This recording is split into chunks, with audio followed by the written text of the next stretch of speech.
Isang mapagpalang umaga sa ating mga kapatid. Sa kawan ng Panginoon, tayo muli ay mag-aaral ng salita ng Diyos at muli sa kapahayagan ng Panginoon na hanguin natin sa kanyang banal na salita. Alam ko na ang bawat isa ay pagpapalain ng Panginoon. At aking babasahin ang ating pag-aaralan na matatagpuan sa Philippians chapter 2 verses 5 hanggang 8. Ganito ang pagkakasabi. In your relationships with one another, having the same mindset as Christ Jesus, who being in very nature God, did not consider equally with God something to be used to be his own advantage. Rather, he made himself nothing by taking the very nature of a servant, being made a human in human likeness, and being found in appearance as man, he humbled himself by becoming obedient to death, even death on the cross. Tayo manalangin, Panginoon, salamat sa iyo sapagkat sa iyong buhay kami ay iyong pinagpala. Higit sa lahat, ikaw ang siyang bumaba para kami abutin sapagkat alam po namin walang kaming kakayanan na kay ikaw ay aming abutin, Panginoon. Salamat sa iyong pagpapakumbaba, salamat sa iyong pag-abot sa aming kainaan at ngayon aming pag-aaralan, Panginoon, paano maging katulad mo. Turuan mo kami sa oras na to, sa iyo namin tinitiwala ang lahat ng ito. Sa pangalan ng aming Panginoong Yesus. Amen. Dito sa ating binasa, makita natin ang context ng Philippian Church. Ito'y nagtatawag na ang bawat isa na mananampalataya noon ay ini-encourage ni Pablo na manatiling nagkakaisa, manatiling na ang bawat mananampalataya ay maging masaya kahit na mayroong paghihirap, kahit na mayroong kalungkutan. Katunayan, nung sinulat ito ni Apostol Pablo, nandun siya sa sobrang kahirapan, dun sa may kailaliman ng kulungan, siya'y nakabilanggo. Pero siya'y nagsasabi na magpakatatag kayo, maging masaya kayo lagi. Kasi makita natin, hindi nakikita ni Pablo yung mahirap niyang kalagayan kasi malinaw sa kanya yung napakagandang ginawa ng Panginoon sa buhay niya. Ito yung kalagayan na itong Pablo na nandun sa pangit na kalagayan, nakakulong, nahihirapan, ay tuwang-tuwa sa sarili niya kasi ang nakikita niya ay kabutihan ng Diyos. Samantalang yung mga taga-Philippians na nasa laya, yung buhay nila ay nadi-discourage sila dahil sa mga kahirapang nalalaman nila maging sa pagkakulong ni Pablo. At dito natin magdalawang magkaibang mundo pero magkaiba yung perspektibo. Dito sa ating pinag-aralan, ipinakita kung bakit ganun kasi yung mind of Christ, yung kaisipan ni Kristo. Kaya't yung ating pag-aaral ngayon ay having the mind of Christ. Paano magkaroon ng kaisipan katulad ng kay Kristo? At tunayan, alam natin na naka-predestined tayo na to become Christ-like. At yun yung plano ng Diyos dahil nung wala pa nung tayo nasa kasalanan pa, itinutulad tayo kay Adam. Tayo galing kay Adam dahil si Adam ay nagkasala, nagkaroon ng kamatayan at lumaganap ang kamatayan. Kaya dumating din sa atin yung nangyari kay Adam, ang kasalanan at ang kamatayan. Pero nagpapasalamat tayo kasi nung tinanggap natin ang Panginoon, nagkaroon ng pagpapanibago ng pinanggalingan. Hindi na tayo galing kay Adam, kundi galing na tayo sa Panginoong Yesus. At yung nangyari sa Panginoong Yesus, mangyayari sa atin. Kaya nga yung word na Christ-likeness. At yun yung ine-expect ng Biblia na magiging katulad natin. Pero dalawang bagay yung Christ-likeness. Una, binabanggit ng Bible na maging katulad tayo ni Kristo. Katulad itong text natin, magkaroon tayo ng kaisipang katulad ni Kristo. Ang tinutukoy dito, karakter. Tinutukoy dito yung pananaw, yung integrity ng isang tao. Pero meron din siyang tinatawag na sinasabi na dapat gawin natin ay yung maghirap kagaya ng paghihirap niya. No? Ito yung klase ng buhay na pinili niya na kahit yung buhay na parang pine-persecute, sabi niya, kayo rin ipe-persecute. Kaya yung dalawang bagay na yun, nakikita natin, na parehas mangyayari sa atin, parang parehas mahirap. Pero kung tutusin dahil sa kapangyarihan ng Panginoon, anuman sa bagay na yun, makita natin, magaya man natin yung nangyari kay Jesus, magaya naman natin yung karakter ni Jesus, parehas na nagbibigay ng kasiyahan. Kasi yung nakipagtipanan tayo sa Panginoon, yun na ang pinakamagandang bagay na nangyari sa buhay natin. Yun na yung pinakamabuting bagay. Kaya ang Biblia, dun mo lang matatagpuan na yung mga pangit na bagay ay nakikitang mabuti at yung mga bagay na nakakatakot ay nakikitang maganda. Bumabaliktad, maging ang kamatayan, makita natin sa Biblia mo lang makikita na sabi niya mapapalad ang namamatay. Sinasabi niya ang pagkamatayan ay pakinabang. Sa Biblia mo lang makita at yun ay dahil sa ginawa ng Panginoon. Ang mundo ay siyang nangontrol sa maraming pagkakataon kaya't ito'y nagdala ng parusahan, nagdala ng pagkakasala at pagkatakot. Pero salamat sa Panginoon kasi yung mundo na ating ginagalawan, nung bumaba ang Panginoong Yesus, binago niya yung perspektibo. Bagamat baliktad karamihan yung ating ginagawa sa mundo, tayo yung nag-influence dun sa mundo. Tayo yung nagbibigay ng impact sa buhay ng mga tao. Kaya dito, yung mind of Christ ay napakalaga na magkaroon tayo ng pananaw kagaya ni Kristo. Naalala ko tuloy si Pedro nung nakita niya si Jesus na lumalakad sa dagat. Ay niya, Panginoon, tulungan mo ko. Sabi na kanya ng Panginoon, sige, lumakad ka. Habang nakatingin siya kay Jesus, hindi siya nababagsak. Pero nung nilagay niya yung paningin niya sa mas malaking bagay, siya'y bumagsak. Alam niyo yung kwentong yun, halos parehas ng totoong kalagayan ng mundo. Kung titingin ka sa mundo, babagsak ka. Kasi ang dala nito ay sistema na mula sa kasalanan, ang sistema nito ay kakampi ng ating sinful nature. Pero pag titingin ka sa Panginoong Yesus, kahit nandun ka sa mundo, hindi mo makikita ang kapamakan para sa iyo. Hindi mo makikita yung mga negatibong circumstances. Mga negatibong pangyayari na nagdudulot ng pagkalungkot sa atin, magkabigo natin. Pero salamat sa Panginoon, kasi dahil sa Kanya, nagiging panatag tayo. Katunayan si Jesus, nung siya'y nangangaral, malinaw na sinabi niya na ang buhay natin ay dapat hindi tayo nag-aalala sa mga bagay-bagay. Sa pagkain, sa pananamit, di ba? Binanggit niya sa Mateo Kabanata 6 na lahat ng yun ay hindi natin pinag-aalala kasi mas mahal tayo ng Diyos. Hindi tayo pababayaan ng Diyos. Kaya dito, ating simulan, dalawang bagay lang naman ang nais natin banggitin. Bakit ganun yung mind of Christ? Na parang ang hirap ng kanyang sitwasyon pero parang hindi siya naapektuhan. Una, yung tinatawag natin Jesus Eye of Faith. Tandaan natin, yung isip natin ang kumokontrol dun sa ating sight. Kung ano naman ang isip natin, yun ang nagbibigay ng message kung anong yung nakita mo.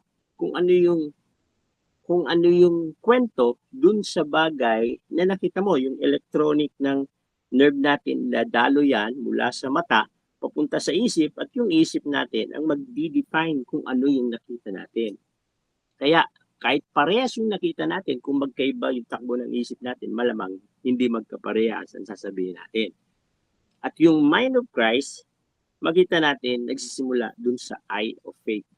Pag sinabing eye of faith ng Bible, or sa definition ng mga Christians, ang eye of faith, negatibo na yung nangyayari sa iyo, nakikita mo pa yung positibo na ginagawa ng Diyos sa buhay mo. Yun yung eye of faith. No? Ang mga hindi mananampalataya, walang eye of faith. Katunayan, kahit mabuting bagay, nakikita nila na parang kalugihan. Na problema sila sa magagandang bagay. Kaya dito, sabi niya sa 2 Corinthians chapter 5, verse 7, meron siya tinukoy dito. Sabi niya, for we live by faith and not by sight. Kaya malinaw na binanggit doon ni Apostol Pablo na ang bawat mananampalataya ay nabubuhay ayon sa pananampalataya at hindi ayon sa nakikita. Kaya yung eye of faith na tinatawag natin na sa pananaw ng ating Panginoong Yesus, yung pananampalataya niya ang nagdi-define ng lahat ng mga bagay na nakikita niya. Maraming eksena na ganun yung sitwasyon. Halimbawa, yung si Lazaro ay nagkasakit. Di ba? Makita natin yung definition niya doon ay positibo. Bagamat alam niya na mamamatay na si Lazaro, pero ang sabi niya, bakit namatay si Lazaro? Para maihayag ang kalwalhatian ng Panginoon. Yun nakita niya. Doon sa vineyard, nakita niya, nung malayo pa ang anyan, pero sabi niya, panahon na ng anyan. Yung paningin lagi ni Jesus, iba sa paningin ng pangkaraniwang tao. Nung nakita niya yung babaeng Samaritana, makita natin, nakita ng Panginoon yung pagkakataon para pang mangaral. Pero ang nakikita ng mga Hudyo ay isang pakikisama sa makasalanan. Maging si Apostol Pablo, nung siya'y nagsabi si Prophet Agabo na siya'y makukulong at siya'y gagapos sa Roma, siya'y dun dadakpin at ikukulong. Nung makita niya yun, at marinig niya yun, gumana yung eye of faith niya. Nakita niya, ito na yung pagkakataon na mangyayari yung plano ng Diyos sa akin na makakapangaral siya sa mga hari. Kasi lilitisin siya sa Roma. Kaya dun sa ganung bagay, yung mga miyembro dun ay natatakot at pinipigilan siya. Pero kay Apostol Pablo, nakita niya yung eye of faith. Ang bawat isa sa atin, merong eye of faith. Nakadepende yan kung ano yung pinaniniwalaan natin.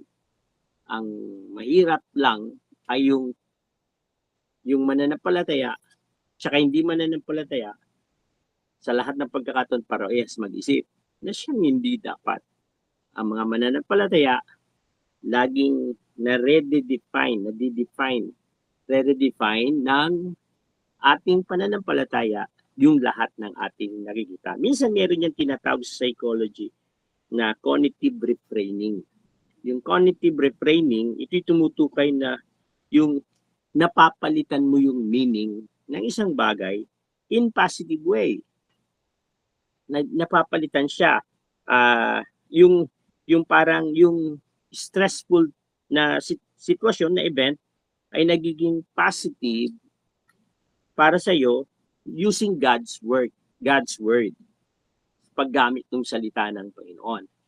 Nakikita natin yung positibong mga bagay sa paraan na nakikita natin yung salita ng Panginoon. Kagaya ng binanggit natin kanina kay Apostol Pablo. Negatibo yun, igagapos siya, tatali siya, pahirapan siya dun. Pero anong sabi niya? Nakita niya yung God's word. Yung sinabi, yung commission niya na mangangaral ka sa mga hari. Nakapangaral na siya sa mga Hudyo, nakapangaral na siya sa mga Hintil. Kasalukuyan nakakaranas siya ng kahirapan doon sa travel niya, ilang beses siyang lumubog sa bangka, pero meron pang gulang. Kailangan makapangaral ako sa mga hari. At iniisip niya anong paraan. Nung nakita niya yung negatibo na vision ni Prophet Agabo, nakita niya yung eye of faith, yung positibong bagay na gagawin sa kanya ng Panginoon. Naalala niyo pa yung born blind sa panahon ni Jesus? Sabi niya, Panginoon, sabi ng mga lahat, sinong may kasalanan? Yung bata ba o yung kanyang magulang? Sagot ng Panginoon Jesus, kaya siya pinanganak na bulag para mahayag ang kalwalhatian ng Panginoon. Yun yung eye of faith. Nakikita natin yung mga bagay na ginagawa ng Diyos sa mga sitwasyon na gano'n. Hindi negatibo, hindi pangit. Kaya sa ating pananampalataya, isa to sa napakalaga. Para magkaroon tayo ng mind of Christ, i-develop natin yung eye of faith. Yung eye of faith, kinokontrol ng Word of God yung ating puso dun sa mga nakikita nating sitwasyon o kwento o nararanasan nating balita. Nakikita natin yung kapahayagan ng Panginoon sa ganung paraan, yung pangako ng Panginoon sa ganung paraan. Halimbawa, katulad nitong mga nakaraan, tuloy-tuloy na lindol, maaaring yung iba takot-takot na, pero yung iba na nakikita yung eye of faith sa kanya, nakikita niya na ito na yung pagkakataon para yung tao ay huwag tumanggi pag nangaral ka ng salita ng Diyos kasi nararamdaman nila na papalapit na pagdating ng Panginoon. Sinasamantala yun. Sinasamantala. Nung panahon nagkaroon ng bagyo dito sa Cagayan, kung mapagsamantala ka, makikinabang ka. Kaya lang, dalawang klase ang mapagsamantala. Sa material na bagay at sa spiritual na bagay. Sa material na bagay, andyan yung pumila ka sa lahat ng mga namimigay ng ayuda, pumunta ka ng pagpasa ka ng pangalan mo ng lahat ng nasira sa iyo para palitan ng gobyerno at tulungan ka ng gobyerno. Yun yung positibo, ay material na bagay. Pero yung positibo, nakikita mo yung pagkakataon na lahat ng tao nangangailangan, kaya umiikot ka para tulungan sila, para gabayan sila. Yun yung eye of faith. Hindi negatibo yung nakikita mo, kundi positibo. Nakikita mo yung oportunidad para mangaral ng salita ng Diyos. At yun yung maganda na nakita natin. Ang bawat isa sa atin merong eye of faith. Meron tayong tangan-tangan na eye of faith na pinapatakbo ng ating pananampalataya na siyang nagpapaliwanag sa mga bagay na nakita natin. Halimbawa, alam niyo po sa experience ko, marami akong tanong sa Panginoon at may mga prayer ako sa Panginoon na sinagot ng Panginoon sa negative na sitwasyon. Sa negatibong bagay. May mga pagkakataon na ganun na narinig ko siya sa mga negatibong bagay. At doon ako nagpapasalamat kasi hindi lang siya nangungusap sa salita ng Diyos sa Biblia, hindi lang siya nangungusap sa aking pandinig, nangungusap din siya kahit yung pang-araw-araw na experience ko sa aking pakikisama, may pagkakataon na may conflict na relasyon, may conflict na sitwasyon, biglang makikita mo na lang yung revelation ng Panginoon sa bagay niya. Kaya yun yung eye of faith dahil sa paniniwala mo, nagiging maayos yung tingin mo. Na nawa, hindi magbaliktad. Ano ibig sabihin magbaliktad? Wala namang problema, nagkakaproblema kasi iba yung pananaw natin. Halimbawa, nandun tayo, dumaan tayo sa church, biglang may kabataan, nagtawanan. Dahil nagtawanan sila, napalingon ka, napalingon din sa'yo, yung iyong tamang hinala, gumana, at ang inisip mo, pinagtatawanan ako ng mga kabataan to, kaya sa susunod, hindi ka na umatin. Baliktad naman yun. Wala ka naman dapat ikatampo, nagtatampo ka. Wala ka naman dapat ikagalit. Wala kang dapat ikatakot, natatakot ka. Yun yung baliktad. Nabalitaan mo na mayroong mga batang nananaksak dun sa school. Kaya yung anak mo na nag-aaral sa school, takot na takot ka. Wala ka namang dapat ikatakot.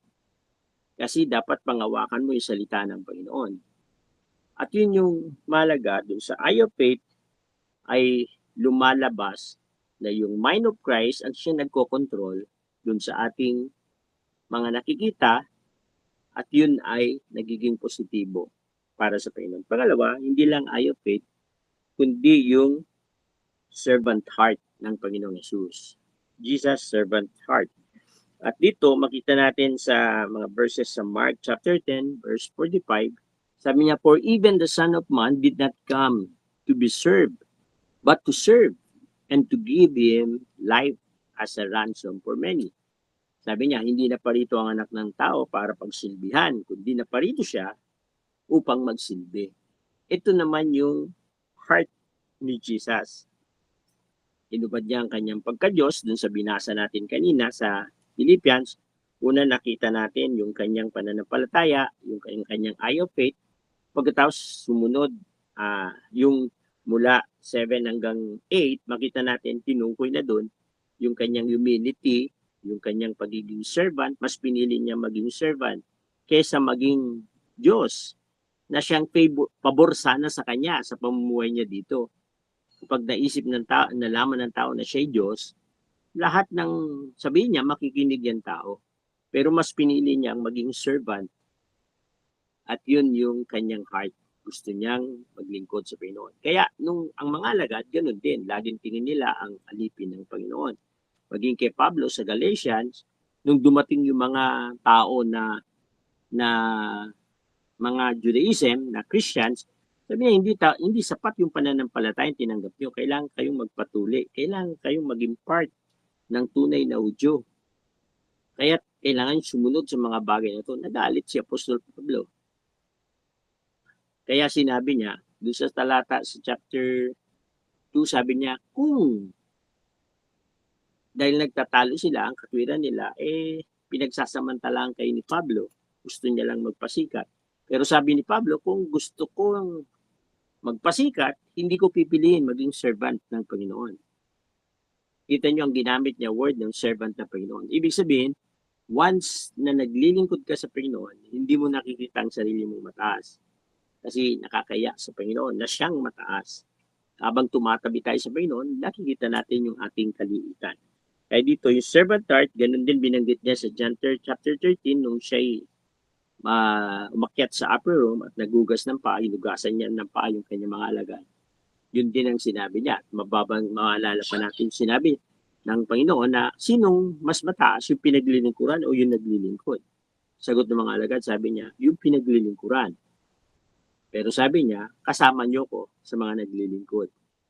Iyon yung servant heart ng ating Panginoong Yesus na siyang ipinasa rin sa atin. Verse 6, sabi niya na cling, hindi siya pumayag na kumapit doon sa kanyang pagka-Diyos.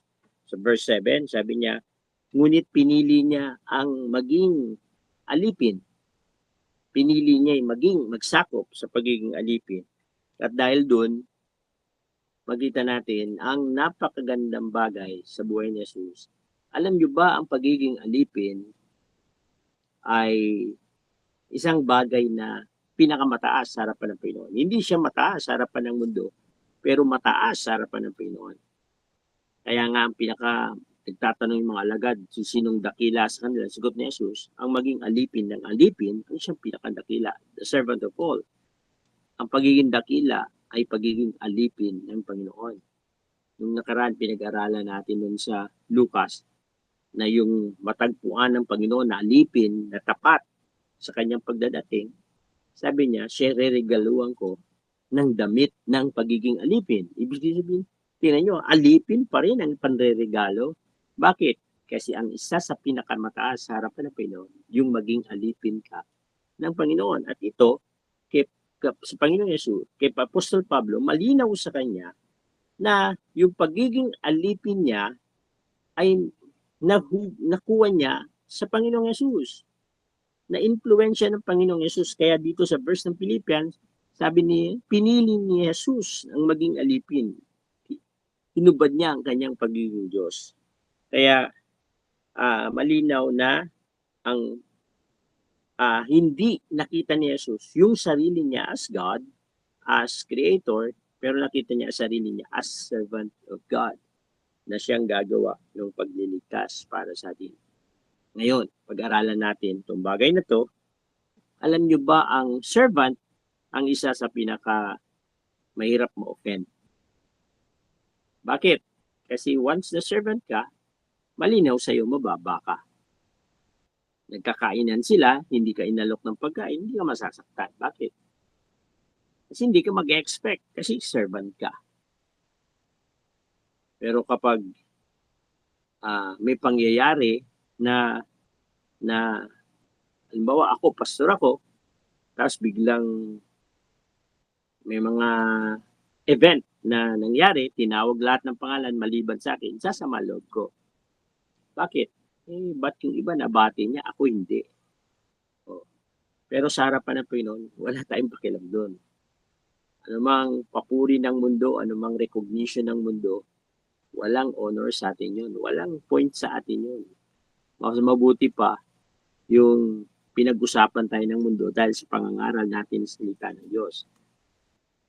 At yun yung malaking kaibahan na nakatutok ka sa Panginoon, kaya gagamitin ng Panginoon yung buhay mo para sa iba. Yung influence mo para sa iba. At yun, ang nagbibigay ng impact sa mundo, hindi yung pagiging mataas, kundi yung pagiging mababa. Yung pagiging servant heart. Kaya nakita nyo nung nagugas ng paa si Jesus sa kanyang mga alagad, hindi nila makalimutan yun. Kasi walang gumawa nun kahit na isa nung panahon nila. Si Jesus lang ang gumawa nun. Ang gumagawa nun alipin. Pero yung Panginoon nila, ginawa yun para sa kanila. Ngayon, sa buhay natin, napakalaga yung eye of faith, yung mind of Christ as an eye of faith. Yung mind of Christ, naglalaman yun ng servanthood. Malinaw sa kanya na siya ay servant. Siya ay tagapaglingkod ng Panginoon. Maganda nga yung kwento nung donkey. Nung yung donkey dumadaan dun sa pinakuha ni Jesus, makita natin dun nung hindi pa nagagamit yung donkey, nakalaan na siya sa Panginoon. Maraming pagkakataon, ganun yung sitwasyon natin. Hindi pa tayo nagsisimula maglingkod sa Panginoon, pero malinaw na sa atin na pinili niya tayo para sa Kanya. Maging sa pamilya natin, malinaw na tayo tinawag na ng Panginoon. Pero maganda dong pangalawa, nung nagpagamit ka na sa Panginoon, kasama ka sa itinaas ng Panginoon. Yung influence, kaya nung dumaan sila ng triumphal entry, kasama yung donkey na pinapalakpakan, kasama yung donkey habang nagpupuri yung mga tao. Pero yung pagiging servanthood, dapat malinaw yun. Madalas naluloko tayo nun kapag marami ng taong nakaka-influensya natin, pinupuri tayo, pinapasalamatan tayo, nawawala yung pagiging servant heart ng isang lingkod ng Diyos. Yun yung mali. Ang kayang magtanggal nitong attitude na kagaya ng kay Kristo ay yung i-desire mo, yung dinidesire ng mundo. Pero kung ang dinidesire natin ay yung plano ng Diyos, mananatili tayong nakakapit sa Panginoon. Kaya si Jesus, bagamat siya'y Panginoon, nag-serve siya sa atin. Siya'y naglingkod para sa atin. At yung pangatlo, yung sacrifice ng Panginoong Jesus na naparito siya para ialay ang kanyang buhay. Kaya niyang ipagpalit. Ibig sabihin naman nun, ang kanyang paningin ay yung kapakanan ng iba. Nakapokus siya dun sa anong mabibigay niya sa iba. Nakapokus siya anong magagawa niya para sa iba. Na siyang baliktad sa mundo. Sa mundo, paano kung pagkakakitaan kong taong to? Paano kung kikita sa taong to? Paano ko siyang sasamantalahin? Minsan ganun ang mundo, pero sa Panginoon, baliktad. Makita natin ay yung sacrifice ay naging karakter ng Kristiyano. Kaya mong ibigay ang lahat ng bagay para sa Panginoon. Kaya yun yung masarap. At yung sacrifice na yun yung karakter din ni Christ. Kasama yun sa mind ni Christ. Hindi mo kayang ibigay o isakripisyo, maging ang oras mo, maging ang panahon mo, o skill. Kung pag-aaralin natin yung ating human nature, yung ating sinful nature. Kadalasan, hindi natin gagawin yun. Pero salamat sa Panginoon, yung mind of Christ na i-transfer sa atin. Kaya kung tumingin tayo, positive. Pag tayo'y kapag tayo'y nailagay, yung servant heart nandoon. Willing tayong mag-serve at yung sacrifice, kahit na mag-suffer tayo, kahit lugi tayo, gagawin natin para sa paglilingkod natin sa Panginoon. Kaya mga kapatid, dito tayo magtatapos. Nung nakipagtipanan tayo sa Panginoon, nung nakikovenant tayo sa Panginoon, lahat ng mabuting bagay tinanggap natin. Nakuha natin. Bakit? Kasi naging ang Diyos ang siyang nagkontrol. Siya nang nagkontrol. Dati tayo nagko-control, tayo nasusunod. Pero nung naging Panginoon natin, siya na yung nagkontrol sa atin. Kung saan siya pupunta, doon tayo sumusunod. Kung siya'y papasok, tayo papasok. Kung siya'y lalabas, kasama tayong lalabas. At yun yung magandang bagay na nagagawa nung pakikipag-isa sa Panginoon. Yung ating kahinaan napapalitan ng positibong bagay. Kasi naiintindihan mo na siya. At dito, malinaw na yung ating kaisipan, yung ating puso, at yung sacrifice, lahat ng yun ay pinagagaang yung ating pananaw sa mundo. Ang mundo punong-puno ng kalungkutan. Pero pag meron kang eye of faith, sa tingin ko walang magpapalungkot sa iyo. Kung meron kang servant heart, walang makakasakit sa iyo. Walang makakasakit sa iyo. Alam nyo ba ang isang mataas na tao, dali ang masaktan. Mabusinahan lang yan ng malakas, maiinis yan. Kaya nagkakaroon kadalasan ng away. Kasi ayaw ng taong napapaya. Ayaw ng tao na pababa ang tingin sa kanya ibang tao. Pero salamat sa Panginoon sapagkat mismo ang Panginoon nagbigay ng modelo ng pagiging servanthood, ng pagkakaroon ng yung puso na handang maglingkod. At yun din yung ipinapasa sa atin. Kaya pag titingnan ng Diyos yung ating puso at yung ating kaisipan, makita natin, ang nakikita ng Panginoon, yung puso at kaisipan ng kanyang anak. Na i-transfer na sa atin. Yung sacrifice na ginagawa niya, na i-transfer na sa atin. Kaya sa atin, pag gumawa tayo ng tulong, hindi na yun big deal. Yun ay norm. Yun ay paraan natin paanong paglingkuran ng Panginoon. Kaya mga kapatid, kaya natin ang Diyos siyang mag-control sa atin. Piliin natin lagi yung kanyang kagustuhan. Kaya natin mag-evolve tayo at tungo dun sa pagiging kawangis niya. Mind of Christ, no? Sabi niya, looking unto Jesus, the author and the finisher of our faith. Kay Jesus tayo tumingin upang magawa natin yung mga bagay na gusto ng Panginoon para sa atin. Kaya mga kapatid, anumang problema ang ating tinatanggap, nakikita pwede mo siyang makita na magpapalungkot sa iyo at magbibigay ng stress, pero pwede mo siyang makita na magbibigay sa iyo ng kagalakan at pagkakataon na magawa ang mga bagay na nais ng Panginoon para sa iyo. Kaya sa ating kalagayan, kailangan nating itama yung ating inner being mula sa ating isip, sa ating puso, sa ating will, upang ang lahat ng makita natin sa labas ay nakikita natin in positive na paraan. Tayo manalangin, Panginoon, salamat po sa iyo. Sapagkat ikaw ang aming Diyos na mapagmahal, ikaw ang aming Diyos na siyang umibig sa amin. Salamat sa iyong kabutihan. Sapagkat alam po namin sa ginawa mo sa amin dun sa krus, ibigay mo yung sarili, inialay mo yung sarili para sa amin. Panginoon, nakaramdam namin ang kaligtasan na ginawa mo. Dalangin po namin na ang bawat isa sa amin ay matulad sa iyo. Kung paano pinagkalooban mo sila ng kakayahan na magtiwala sa iyo, umasa sa iyo. Panginoon, dalangin din namin, kami rin, Panginoon, tulungan nyo na bigyan mo kami ng kakayahan, maging katulad mo, umasa sa iyo at magtiwala sa iyo, yung aming puso, Panginoon, handang maglingkod sa iyo. Ang aming kaisipan, handang makita, Panginoon, at kontrolin ng iyong buhay, yung aming paningin. Tulungan nyo na makita namin ang mga positibong bagay na gagawin mo para sa amin. Salamat po, Panginoon. Pagpalain mo bawat isa nakarinig ng iyong salita. Pagpalain mo kami at ibigay niyo po, Panginoon, ang mga bagay na ikakabuti ng bawat isa at makapaglingkod kami sa iyo. Salamat po. Ito po ang aming panalangin sa pangalan ng Panginoon Jesus. Amen.